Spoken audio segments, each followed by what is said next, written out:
بسم اللہ الرحمن الرحیم۔ سورہ بقرہ آیت نمبر 19 کا ترجمہ اور اس کی تفسیر آج ہم پڑھ لیتے ہیں۔ او کصیب من السماء فیہ ظلمات ورعد وبرق، یا ان کی مثال آسمان سے برستی بارش کی طرح ہے کہ جس میں اندھیرے ہوں اور کڑک ہو اور بجلی ہو۔ تو یہ منافقین کی دوسری مثال ہے۔ اس سے پہلی والی مثال اور اس مثال میں فرق یہ ہے کہ پہلی مثال پکے منافقین کی تھی جو اپنے کفر میں ڈٹے ہوئے تھے، اور یہ مثال ان منافقین کی ہے جو متذبذب تھے۔ اسلام کے دلائل آتے تو اسلام کی طرف ان کا جھکاؤ ہو جاتا، اور جب حلال و حرام یا ذمہ داریوں کی بات آتی تو وہ پیچھے ہٹ جاتے۔ یہ منافقین کی دوسری مثال ہے۔ پہلی مثال اور دوسری مثال میں فرق یہ ہے کہ پہلی مثال پکے منافقین کی تھی، اور یہ مثال ان منافقین کی ہے جو متذبذب تھے۔ اسلام کے دلائل آتے تو اسلام کی طرف ان کا جھکاؤ ہو جاتا، اور جب حلال و حرام یا ذمہ داریوں کی بات آتی تو وہ پیچھے ہٹنے لگ جاتے۔ تو فرمایا او کصیب من السماء فیہ ظلمات ورعد وبرق، منافقین کی مثال آسمان سے برستی بارش کی طرح ہے کہ جس میں اندھیرے ہوں، کڑک ہو اور بجلی ہو۔ یہاں پر اسلام کو تشبیہ دی ہے بارش کے ساتھ، کفر و شرک کی خرابیوں کو تشبیہ دی ہے اندھیروں کے ساتھ، اور کفر و شرک پر ہونے والی دھمکیوں کو تشبیہ دی ہے کڑک کے ساتھ، رعدن کے ساتھ، اور اسلام کے دلائل اور حق کے دلائل کو تشبیہ دی ہے بجلی کے ساتھ۔ اسلام کو تشبیہ دی بارش کے ساتھ، کفر و شرک کی خرابیوں کو تشبیہ دی ظلمات اندھیروں کے ساتھ، کفر و شرک پر ہونے والی دھمکیوں کو تشبیہ دی ہے رعدن کڑک کے ساتھ، اور حق کے دلائل اور اسلام کے دلائل کو تشبیہ دی ہے برق کے ساتھ۔ یعنی کصیب من السماء اس سے مراد اسلام ہے، ظلمات اس سے مراد کفر و شرک کی خرابیاں ہیں، اور رعد اس سے مراد کفر و شرک پر ہونے والی دھمکیاں ہیں، عذاب کی دھمکیاں، اور برق سے مراد اسلام اور حق کے دلائل ہیں۔ فیہ ظلمات، فیہ کی ضمیر کا مرجع یہ بارش ہے یا آسمان ہے۔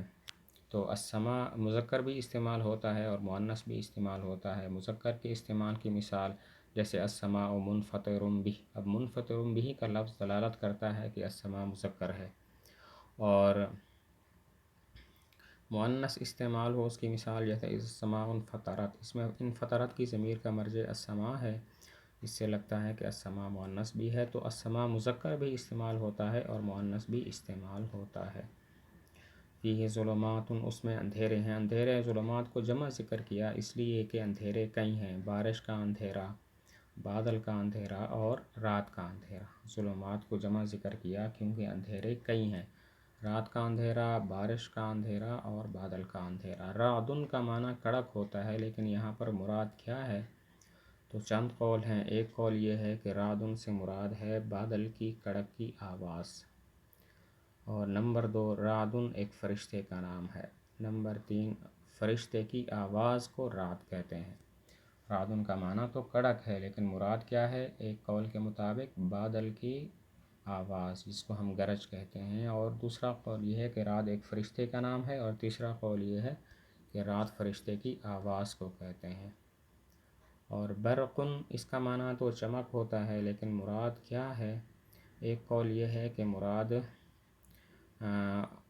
بادلوں کی گرج کی وجہ سے جو چمک پیدا ہوتی ہے اس کو برقن کہتے ہیں، اور ایک قول یہ ہے کہ فرشتے کی کوڑے کی چمک کو برقن کہتے ہیں، جس کوڑے کے ذریعے وہ بادل کو چلاتا ہے۔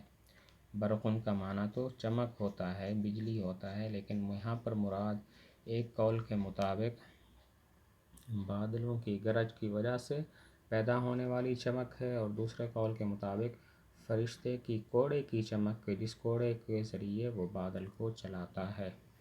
اب یہاں پر سوال یہ ہے کہ اللہ تعالیٰ نے فرمایا ورعد وبرق، اس بارش میں بجلی ہے اور کڑک ہے، اس بارش میں فیہ ظلمات ورعد وبرق، اس میں ہے، یعنی بارش میں اندھیرے ہیں اور رعد ہے اور کڑک ہے۔ تو یہاں پر سوال یہ ہے کہ بارش میں تو کڑک اور بجلی نہیں ہوتی، وہ تو بادل میں ہوتی ہے، پھر کیسے فرمایا رعد وبرق، اس بارش میں کڑک اور بجلی ہے؟